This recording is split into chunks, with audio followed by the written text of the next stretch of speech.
Good evening ladies and gentleman, welcome to ground report. আমি ইলমাজ রয়েছি আপনাদের সঙ্গে। আজ চোখ রাখবো রাজ্য বাজেটে। রাজ্য বাজেটে 2026কে পাখির চোখ করে মমতা বন্দ্যোপাধ্যায়ের অর্থমন্ত্রক গুটি সাজিয়েছে এবং বিশ্বাস করুন, মমতা বন্দ্যোপাধ্যায় আজ সংসদ কক্ষে ঝড় তুললেন। যে বাজেট আমরা আজ দেখলাম, সেই বাজেটে খয়রাতি পলিটিক্স কিংবা ডোল পলিটিক্সের নামও নিশান তক নেই। কিন্তু যেটা আছে তা হলো পরিকাঠামোর উন্নয়ন, সার্বিক উন্নয়ন এবং বিভিন্ন প্রকল্পের হাত ধরে বাংলার উন্নয়ন। একই সঙ্গে কড়া ভাষায় কেন্দ্রীয় বঞ্চনার বিরুদ্ধে সুর তুলেছেন মুখ্যমন্ত্রী মমতা বন্দ্যোপাধ্যায় বাজেট অধিবেশনেও। কোনো পলিটিক্যাল পার্টি মিটিং নয়, কোনো সরকারি অনুষ্ঠান কিংবা সরকারি মঞ্চ নয়, একেবারে সংসদ কক্ষ, বিধানসভা কক্ষের ভেতর থেকে আজ মমতা বন্দ্যোপাধ্যায় ঝড় তুললেন। তার অর্থমন্ত্রক ঝড় তুলল, কারণ শুরুই হলো ডিএ দিয়ে।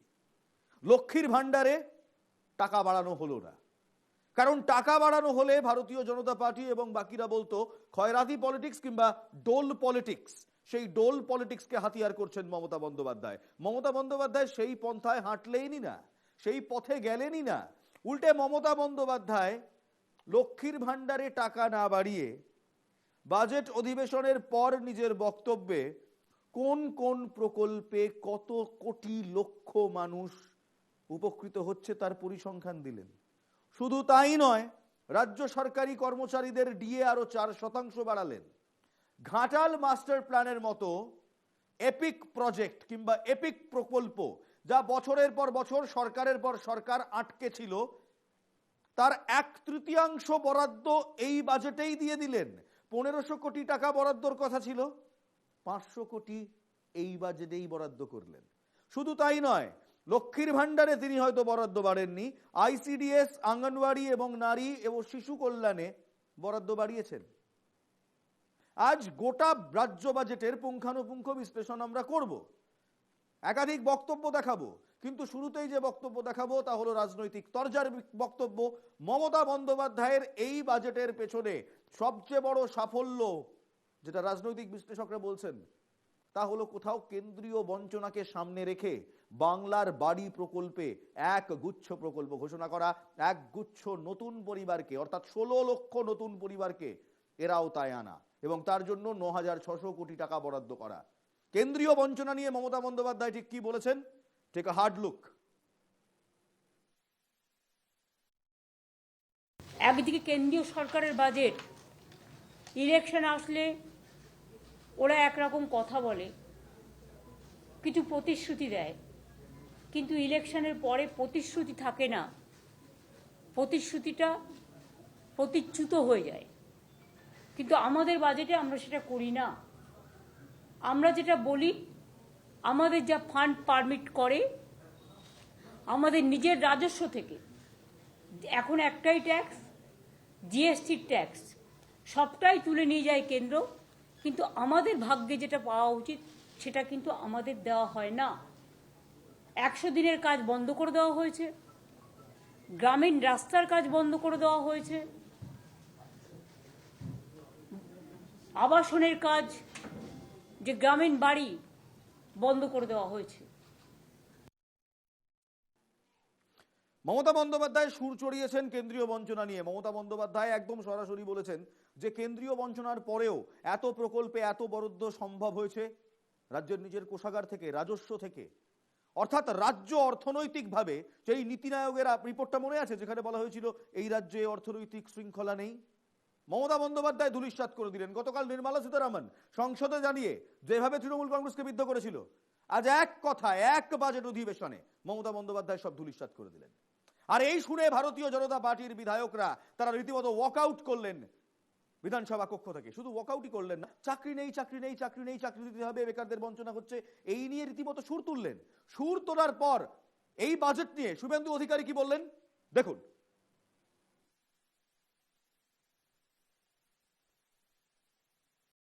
আমাদের রাজ্যের সরকারি কর্মচারী, পুলিশ কর্মচারী, শিক্ষক, অধ্যাপক, শিক্ষাকর্মী, তাদের সঙ্গে বিরাট এই বাজেটে এই সরকার যে দেউলিয়া হয়ে গেছে, তা ছত্রে ছত্রে প্রমাণিত। এই বাজেট বেকার বিরোধী বাজেট। 2,15,00,000 বেকার যুবক যুবতীদের সাথে বিশ্বাসঘাতকতা করলেন মমতা ব্যানার্জি তার শেষ বাজেটে। তারা 2,15,00,000 বেকার যুবক যুবতীদের সঙ্গে বিশ্বাসঘাতকতা করলেন। এই বাজেটে একটিও কর্মসংস্থানের কথা নেই। এই বাজেট উত্তরবঙ্গ, জঙ্গলমহল এবং সুন্দরবন বিরোধী বাজেট। এই বাজেটে স্বাস্থ্য, শিক্ষা, শিল্প কোথাও কিছু নেই। বাজেটে 6 লক্ষ কোটি টাকা যে ঋণের বোঝা, সেখান থেকে রাজ্য কি করে বেরিয়ে আসবে তার কোনো কথা নেই। শুভেন্দু অধিকারী এই বক্তব্য রাখার পর মমতা বন্দ্যোপাধ্যায় বাজেট নিয়ে যে বক্তব্য রেখেছেন তাতে শুভেন্দু অধিকারীর প্রতিটি বক্তব্য, প্রতিটি দাবিকে তিনি ধূলিসাৎ করেছেন। This Suvendu Adhikari is a hassled Suvendu Adhikari. এই BJP team is a hassled team today after the budget. কারণ বাজেটের পর শুভেন্দু অধিকারী কিংবা ভারতীয় জনতা পার্টির বিধায়করা তারা যে ইস্যুকে সামনে রাখলেন, যে কর্মসংস্থানের ইস্যুকে সামনে রাখলেন, যেভাবে বললেন যে এটা বঞ্চনার বাজেট, বেকারদের বঞ্চনা করা হয়েছে, তারপর মমতা বন্দ্যোপাধ্যায় রীতিমতো কয়েক লক্ষ কর্মসংস্থান যে হবে বাংলায় সেই ঘোষণা করে ফেললেন। সেই সব শোনাবো, কিন্তু এক এক করে যাই। প্রথমে ডিএ বাড়লো 4%, ছিল 14, বাড়লো 4, হলো 18। এখনো কেন্দ্রীয় সরকারি ডিএর থেকে 34% পার্থক্য রয়েছে রাজ্য সরকারি চাকুরেদের ডিএতে।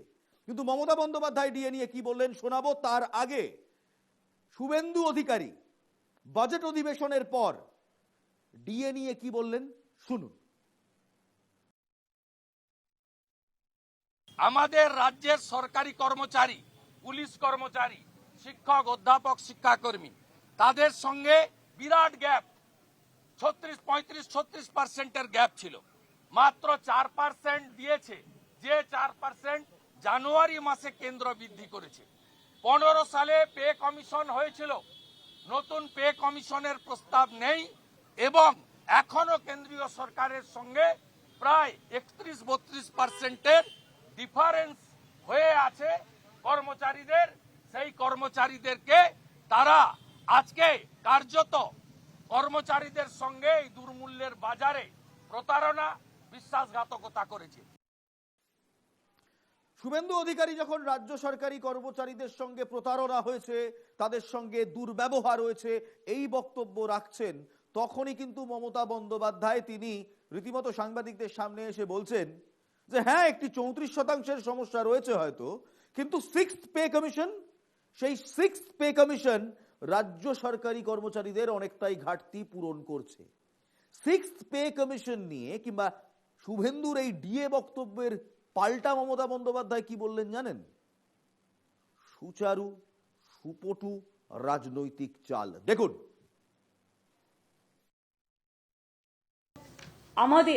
আমরা 125% পর্যন্ত ডিএ দিয়েছিলাম বামফ্রন্ট সরকার চলে যাওয়ার পর।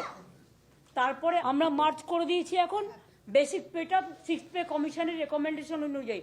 অর্থাৎ সেন্ট্রালে যেটা পায় এটা কিন্তু আরো বেশি পায়।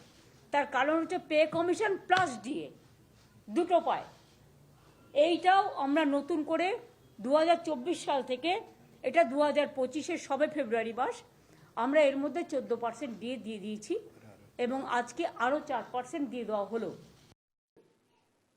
আমার সঙ্গে এই মুহূর্তে সরাসরি রণজয় রয়েছে আমার সঙ্গে সরাসরি এই মুহূর্তে। রণজয় আমাদের সিনিয়র করেসপন্ডেন্ট। রণজয়ের সঙ্গে কথা বলবো। রণজয়, ডিএ নিয়ে একটি সমস্যা চিরকাল রাজ্য সরকারের কর্মচারীদের ছিল, কিন্তু আজকে মমতা বন্দ্যোপাধ্যায়, তুমি একেবারে বিধানসভার সামনে রয়েছো, মমতা বন্দ্যোপাধ্যায় আজকে যে বাজেট পড়লেন, যে বাজেট পেশ করলেন তার সরকার, সেই বাজেট কোথাও 2026-কে পাখির চোখ করে এগিয়ে নিয়ে যাওয়ার বাজেট। এবং সেখানে আজ শুভেন্দু অধিকারী কিংবা ভারতীয় জনতা পার্টি কিংবা বিরোধী পক্ষ যারা রয়েছে, যারা সংসদে হয়তো নেই, মানে অর্থাৎ যারা বিধানসভায় হয়তো নেই কিন্তু রাজ্যে রয়েছে, তাদের যুক্তি যেন খাটছে না। কারণ যে পয়েন্টে আক্রমণ করেছেন শুভেন্দু অধিকারী, সমস্ত পয়েন্টের পাল্টা আক্রমণ মমতা বন্দ্যোপাধ্যায়ের কাছে রয়েছে। রণজয়।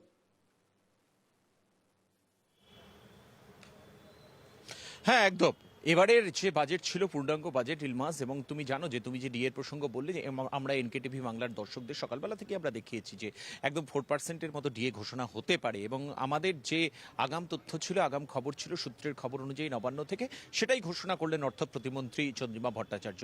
এবং এই ডিএ নিয়ে এক শ্রেণীর সরকারি কর্মচারীরা, সকলে নয়, এক শ্রেণীর সরকারি কর্মচারীদের যে আন্দোলন ছিল, এবং সেই আন্দোলনে আমরা দেখেছি যে সিপিএম, বিজেপি, কংগ্রেসকেও সেই আন্দোলনে যোগ দিতে, এবং সেখানে নবান্ন অভিযান পর্যন্ত তারা করেছিলেন। এবং সেখান থেকে তাদের যে ডিএর যে ডিফারেন্স ছিল, 14% ডিএ ছিল এখানে স্টেট গভর্নমেন্টে, এবং সেখানে 53% ছিল সেন্ট্রালে, এবং সেই জায়গায় প্রায় 39% মতো তাদের ডিফারেন্স ছিল।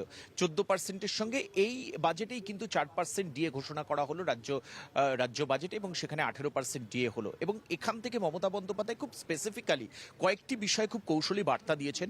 ইলমাস, তুমি দেখেছো যে তিনি বলেছেন যে স্টেট গভর্নমেন্ট এবং সেন্ট্রাল গভর্নমেন্ট দুটো কিন্তু আলাদা জায়গা, এবং এই জায়গার যে মোড অফ অ্যাকশনটা সেটাও যে আলাদা হবে। প্রকারান্তরে ডিএ নিয়ে মমতা বন্দ্যোপাধ্যায় সেই বার্তাটা দিয়েছেন। এবং তুমি জানো, যখন এই ডিএ নিয়ে আন্দোলন চরমে উঠেছিল, সেই সময় ফিরহাদ হাকিম থেকে শুরু করে মদন মিত্র, চন্দ্রিমা ভট্টাচার্য, তারা কিন্তু প্রত্যেকেই কিন্তু এই বিষয়টাকে তারা মেনশন করেছিলেন, উল্লেখ করেছিলেন, এবং সেই অনুযায়ী কিন্তু খবর, গরমাগরম খবর হয়েছিল যে এই বিষয়টাকে সামনে এনেছিলেন। সেন্ট্রাল গভর্নমেন্টের চাকরির ক্ষেত্র আলাদা, স্টেট গভর্নমেন্টের চাকরির ক্ষেত্র আলাদা। এবং মমতা বন্দ্যোপাধ্যায় সবকিছু বললেন, আমাদের যে সামাজিক প্রকল্প থেকে শুরু করে ইনফ্রাস্ট্রাকচারাল ডেভেলপমেন্ট সবকিছুকে সাহায্য করে আমরা আমাদের সাধ্যমতো ডিএ দিয়েছি, ভবিষ্যতেও আমরা সেটাকে দেব, তাদের যতটা পারবো আমরা মিট আপ করবার চেষ্টা করব, এবং যেটা বাড়ানো হয়েছে সেটাতে আশা করি কর্মচারীরা ঠিক থাকবে। অর্থাৎ এই জায়গা থেকে রাজ্য সরকার এবং মমতা বন্দ্যোপাধ্যায় পরিষ্কারভাবে তিনি যেটা বুঝিয়ে দিলেন, যে বার্তা দিলেন, যে বিভিন্ন ক্ষেত্রে বিরোধীদের যে বার্তা, তুমি একটু আগে বললে যে প্রত্যেকটা বিষয়কে মমতা বন্দ্যোপাধ্যায় খণ্ডন করেছেন, এবং বিরোধীদের বেশিরভাগ ক্ষেত্রেই তারা এই বার্তা দিত যে সামাজিক প্রকল্প, কন্যাশ্রী, যুবশ্রী, স্বাস্থ্য সাথী, এই সমস্ত প্রকল্পে, লক্ষ্মী ভাণ্ডার, এই সমস্ত প্রকল্পে টাকা দিয়ে দান খয়রাতি করতে করতে সেটা ভোট কেনার পলিটিক্স, এবং সেই জায়গা থেকে রাজ্য সরকারি কর্মচারীদের যে প্রাপ্য ডিএ সেটা তারা পাচ্ছে না। এবং এখানটাকেও কিন্তু মমতা বন্দ্যোপাধ্যায় আজকে কিন্তু গুরুত্বপূর্ণ বার্তা দিলেন যে সবকিছু নিয়েই যে সরকার চলবে পূর্ণাঙ্গভাবে, সেই বার্তাটাই বোধহয় আজকে কৌশলীভাবে মুখ্যমন্ত্রী দেওয়ার চেষ্টা করলেন। ইলমাস, একেবারে ধন্যবাদ। রণজয় ছিলেন আমাদের সঙ্গে। রণজয় মুখোপাধ্যায় খুব সুন্দরভাবে অ্যানালিসিস করলো যে আজকে মমতা বন্দ্যোপাধ্যায়ের কোথাও বার্তা হচ্ছে যে সমস্ত কিছু নিয়ে, সবাইকে নিয়ে এই সরকার চলবে আগামী দিনে, যাতে বাংলার অর্থনীতি চাঙ্গা হয় এবং বাংলার আম জনতা উন্নয়নের লাভ পায়। কারণ আজকের বাজেটে ঠিক যে কথা দিয়ে শুরু করেছিলাম, খয়রাতি পলিটিক্স নয়, খয়রাতি ডোল বাজেট নয়, সহজভাবে সর্বস্তরে উন্নয়নের বাজেট, পরিকাঠামোর উন্নয়নের কথা বলা হয়েছে, এমপ্লয়মেন্ট লেভেলে উন্নয়নের কথা বলা হয়েছে বাজেটে একাধিক বরাদ্দের কথা, পর্যটন, পরিবহন থেকে শুরু করে ইনফ্রাস্ট্রাকচার, ফ্রেট করিডোর, এমপ্লয়মেন্ট, মহিলা শিশু সমাজ কল্যাণ, বিদ্যালয় শিক্ষা, স্বাস্থ্য, সমস্ত বিষয়ে বরাদ্দ করা হয়েছে, বরাদ্দ বেড়েছে। স্বনির্ভর বিভাগেও বরাদ্দ বেড়েছে, 798 কোটি টাকা বরাদ্দ হয়েছে। সুন্দরবনের জন্য 631 কোটি টাকা বরাদ্দ হয়েছে। কারিগরি শিক্ষা বা টেকনিক্যাল এডুকেশনে 1423 কোটি টাকা বরাদ্দ। উত্তরবঙ্গের মানুষকে বলেননি মমতা বন্দ্যোপাধ্যায়, 866 কোটি টাকা বরাদ্দ করেছেন। পঞ্চায়েত ও গ্রাম উন্নয়ন লেভেলে বরাদ্দ হয়েছে, বিদ্যুৎ, আইন সবে বরাদ্দ রয়েছে। সার্বিকভাবে নিজের রাজস্ব থেকে তিনি এই বরাদ্দ দিচ্ছেন, মমতা বন্দ্যোপাধ্যায় জানিয়েছেন। কিন্তু আজকে বাজেট যখন শুরু হয়, সবচেয়ে চমকপ্রদ হাইলাইট ছিল ডিএ। কারণ এই ডিএ নিয়ে সরকারকে বিভিন্ন সময় বিভিন্নভাবে চাপের মুখে পড়তে হয়েছে। ডিএ নিয়ে একাধিক রিয়াকশনস আছে আমাদের কাছে।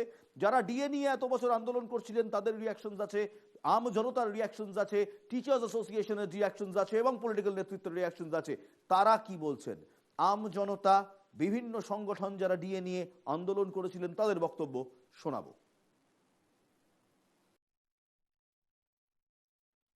আমরা খুব ভালোভাবে, খুব প্রশংসিত যে আমাদের এই অবস্থার মধ্যে রাজ্য সরকারের যা পরিস্থিতি, যে আর্থিক অনটন, তার মধ্যে দিয়ে উনি 4% দিয়ে দিয়েছে। আমরা সমস্ত সরকারি কর্মচারী সবাই, আমরা যারা আধা সরকারি কর্মচারী, প্রত্যেকেই আমরা খুশি।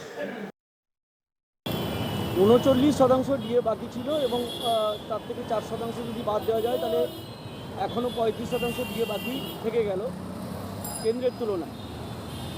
এই সরকার ক্ষমতায় আসার আগে রাজ্যের শিক্ষক, সরকারি কর্মচারীদের প্রতিশ্রুতি দিয়েছিল যে তারা ক্ষমতায় এলে কেন্দ্রের হারে সমস্ত রকমের আর্থিক সুযোগ সুবিধা দেবে, কিন্তু ক্ষমতায় আসার পরে সম্পূর্ণ পাল্টি খেয়ে যায়। আমরা সরকারের কাছে দাবি করছি যে অবিলম্বে 35% যে বাকি থাকবে ডিএ, সেই ডিএ মিটিয়ে দেওয়ার ব্যবস্থা করা হোক। আমরা খুব ভালোভাবে খুব প্রশংসিত যে আমাদের এই অবস্থার মধ্যে রাজ্য সরকারের যা পরিস্থিতি, যে আর্থিক অনটন, তার মধ্যে দিয়ে উনি 4% দিয়ে দিয়েছে। আমরা সমস্ত সরকারি কর্মচারী সবাই, আমরা যারা আধা সরকারি কর্মচারী, প্রত্যেকেই আমরা খুশি। একটা লেভেলে মনে হচ্ছে সবাই খুব খুশি, কিন্তু এর আরেকটা ছবিও আছে, এবং সেই ছবি একেবারে রাজনৈতিক ছবি, রাজনৈতিক জায়গা থেকে।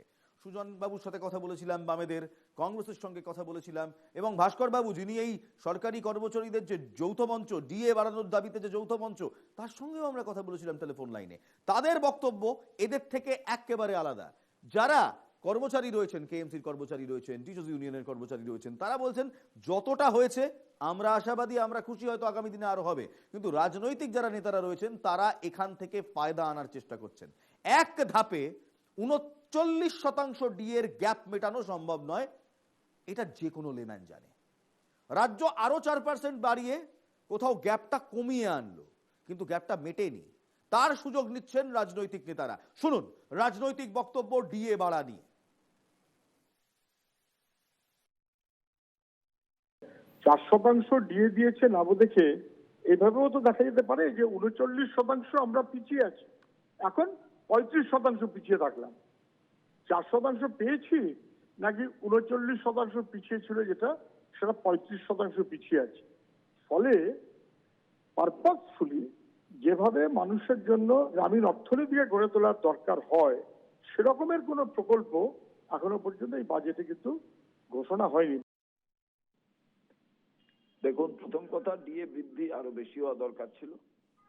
সেন্ট্রাল গভর্নমেন্টের যে হারে ডিএ, তার কাছাকাছি যাওয়া প্রয়োজন ছিল।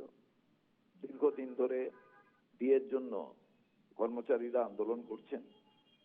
এবার লক্ষ্মীর ভান্ডার ধরুন, সামাজিক প্রকল্পে ব্যয় নিশ্চিতভাবে বাড়ানো উচিত। যে সমাজ যদি না অর্থনৈতিক দিক থেকে শক্তিশালী হয় তাহলে কি হবে।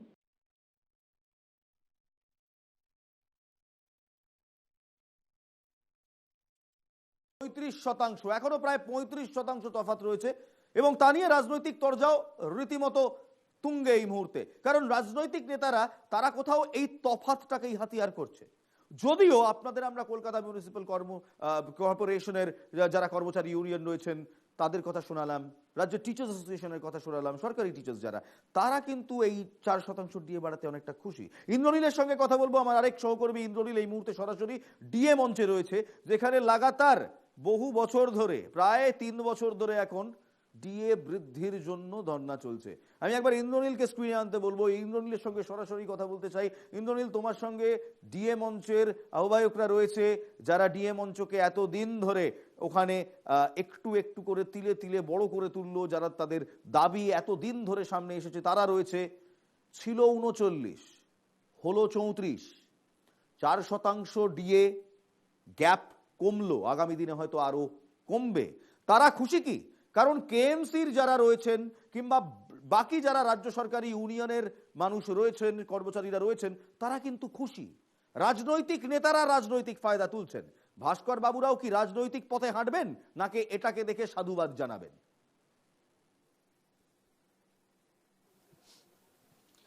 একদমই। তোমাকে প্রথমে বলি, আজকের এই যে ধর্ণা মঞ্চ, অর্থাৎ এই শহীদ মিনারের পাদদেশে 748 দিন হয়ে গেছে, অর্থাৎ 2 বছর 17 দিন, এবং তাদের আন্দোলন প্রত্যেক দিনই বিভিন্ন রকমভাবে বিভিন্ন রূপ নিচ্ছে। এবং কখনো ডিএর আন্দোলন, কখনো তাদের আন্দোলন চলছে বিভিন্ন রকম ভাবে, অর্থাৎ চাকরি প্রার্থী যারা রয়েছে, চাকরি প্রার্থীদের জন্য আন্দোলন করছে। কিন্তু তাদের মূল দাবি ছিল এআইসিপিআই অনুযায়ী তাদের যে ডিএ, সেই 39% মহার্ঘ ভাতা, সেই মহার্ঘ ভাতা তাদের দিতে হবে, এবং সেই মহার্ঘ ভাতার জন্যই তাদের আন্দোলন। আমি একটু আগে কথা বলে নিই। আজকে রাজ্যের তরফ থেকে 4% ডিএ ঘোষণা করা হয়েছে। আপনারা খুশি? এরপরেও তো বাড়তে। আমরা একদমই খুশি নয়। আমরা যেমন শোষিত, বঞ্চিত, অবহেলিত, অপমানিত ছিলাম, আমরা সেরকমই রয়ে গেলাম। এটি এই সরকারের ভোটের আগে পূর্ণাঙ্গ বাজেট। মাননীয় সরকার, আমি বলবো এটা বাংলা বিরোধী বাজেট। রাজ্য সরকারি কর্মচারী পেনশনার এবং শিক্ষা, স্বাস্থ্য, শিল্প সমস্ত উনি অন্ধকারে রেখে দিয়ে একটা বাজেট প্রকাশ করেছেন। এর আমরা তীব্র বিরোধিতা করছি এবং সরকারকে নিন্দা জানাচ্ছি। আমরা শুনলাম উনি 10 লক্ষ কর্মসংস্থান করেছেন বলছেন বাজেট। ইন্দ্রনীল একটু থামাবো ইন্দ্রনীল, একটা প্রশ্ন তোমাকে এই মুহূর্তে করতেই হবে, কারণ উনি যে কথাটা বললেন, যে শব্দবন্ধনী উনি এই মুহূর্তে ব্যবহার করলেন, সেই শব্দবন্ধনী কিছুক্ষণ আগে আমরা শুভেন্দু অধিকারীর মুখে শুনতে পেয়েছি। তাই সরাসরি প্রশ্ন, এবং সরাসরি প্রশ্নটা চোখে চোখ রেখে করো, উনি কি বিজেপির লাইনে কথা বলছেন?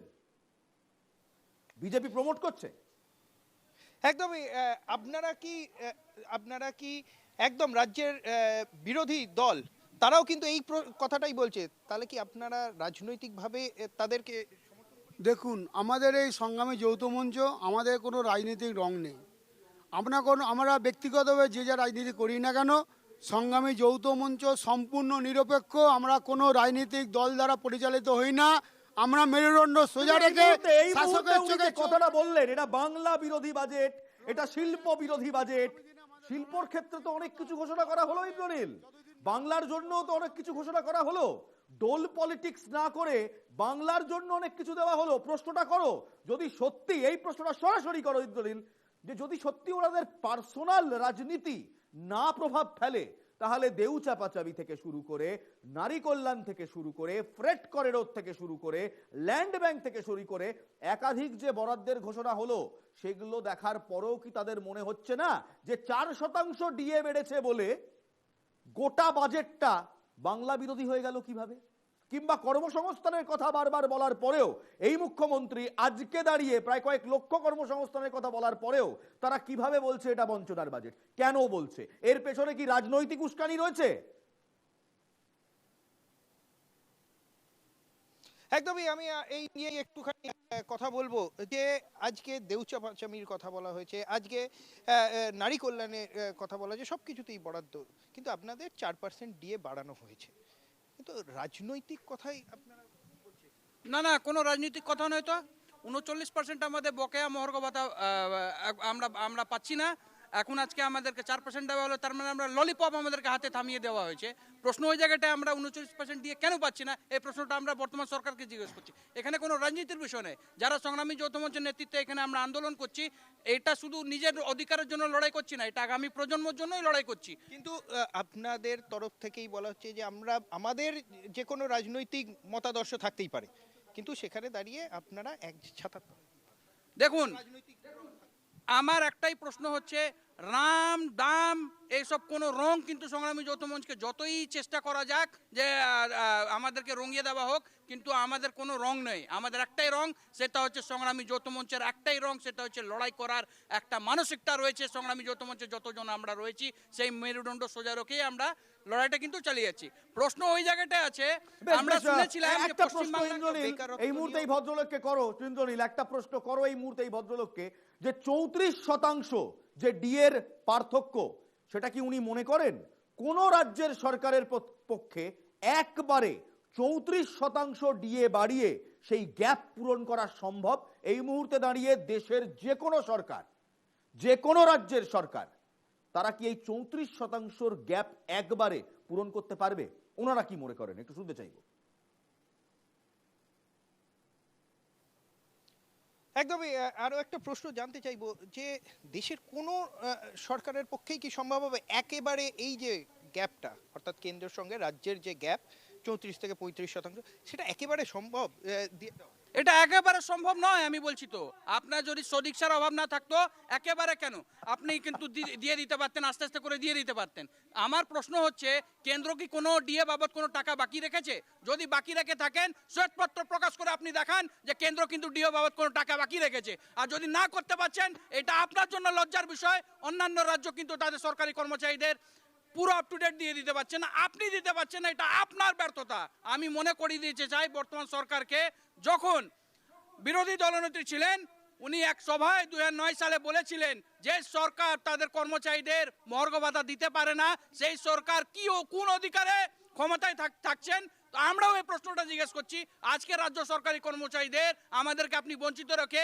এবার আমার শেষ প্রশ্ন ইন্দ্রনীল, শেষ প্রশ্ন এই ভদ্রলোককেই করো, যে যখন একাধিক রাজ্য সরকারি কর্মচারী তারা নিজেদের অবস্থান জানাচ্ছেন, বলছেন এই 4%তে তারা খুশি। আগে বেড়েছিল 4, এখন বাড়লো 4, দুয়ে মিলে 8, সব মিলিয়ে 18% তারা খুশি। এনারা বলছেন যে এনারা সমস্ত সরকারি কর্মচারীর রাজ্যের তাদের রিপ্রেজেন্টেটিভ, তাদেরই অনেকেই খুশি। এনারা খুশি নন কেন? এনাদের মধ্যেই তো এনাদের অনেক রাজ্য সরকারি কর্মচারী, তাদের বক্তব্য আমরা শুনিয়েছি, অত্যন্ত খুশি। এনারা নন কেন? এর পেছনে কি রাজনৈতিক অভিসন্ধি রয়েছে?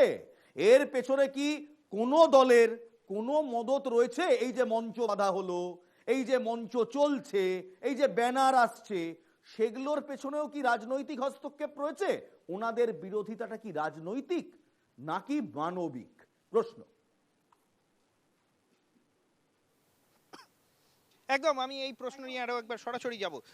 যে আপনাদের দিয়ে দেওয়া হলো এবং অন্যান্য কর্মচারী যারা রয়েছে, রাজ্য সরকারি কর্মচারী, তারা কিন্তু কোথাও গিয়ে বলছে যে তারা খুশি, কারণ অনেকবার 4% করে বাড়ানো হয়েছে।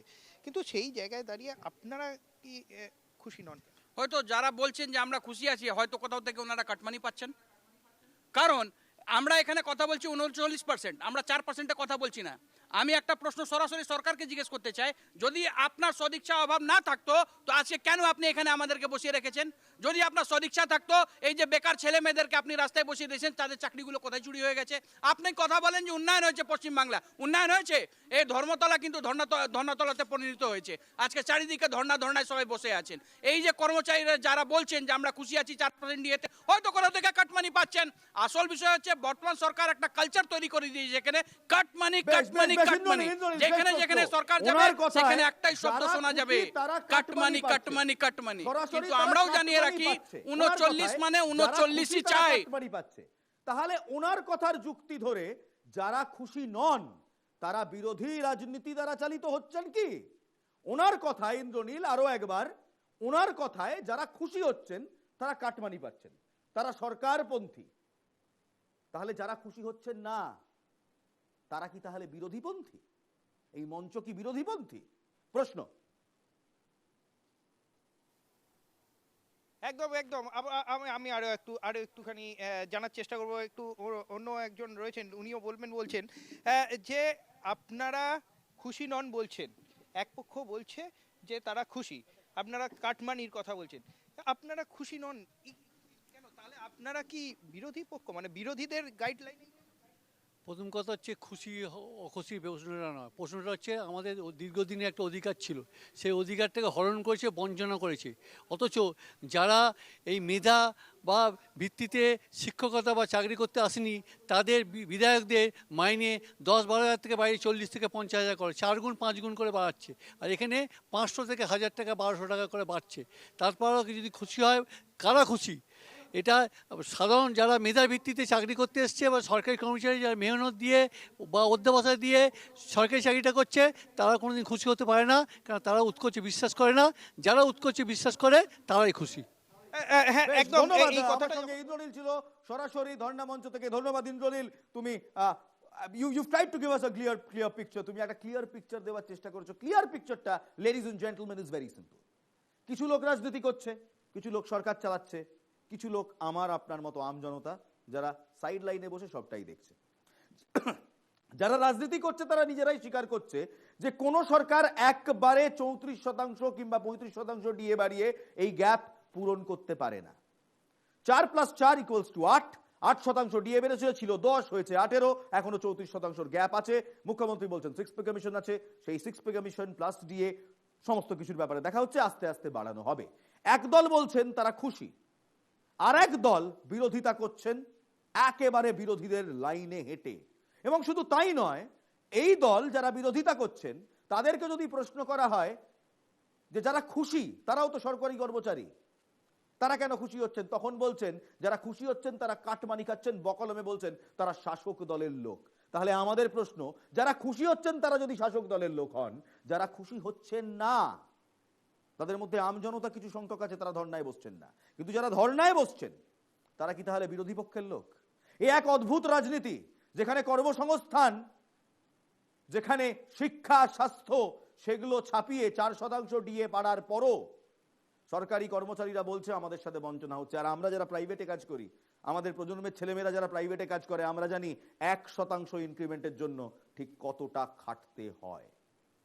একটা ছোট্ট বিরতি নেব, বিরতির পর ফিরে আসছি। শুধু ডিএ নয়, চোখ রাখবো লক্ষ্মীর ভান্ডারে, চোখ রাখবো এমপ্লয়মেন্টে, চোখ রাখবো দেউচা পাচামিতে। সেখানে কি খবর, কি বললেন Mamata Bandyopadhyay? After a short break.